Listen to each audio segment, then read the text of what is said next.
Step 1. Remove the seat with an Allen wrench. There's 2 bolts, one on each side.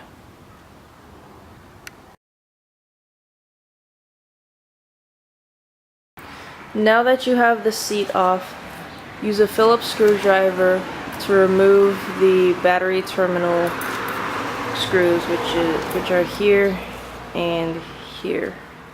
Remove the negative terminal screw first, because you could cause a short in the fuse if you leave it on.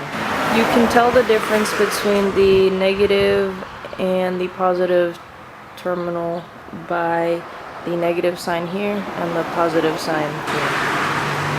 So this battery doesn't have any corrosion on the terminals, but if there is corrosion, you can go to the store and buy a special product to remove the corrosion on the terminals.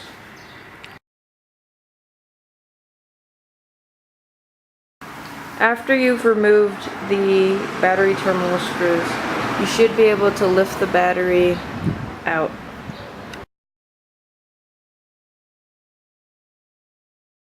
After you've taken the battery out, you should be able to place the new battery in the same spot.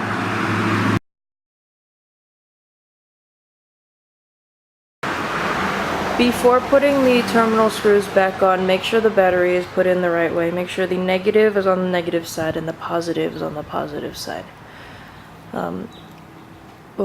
You should put the positive screw on first before the negative. Now that the screws are back on, the last thing you have to do is place the seat back on.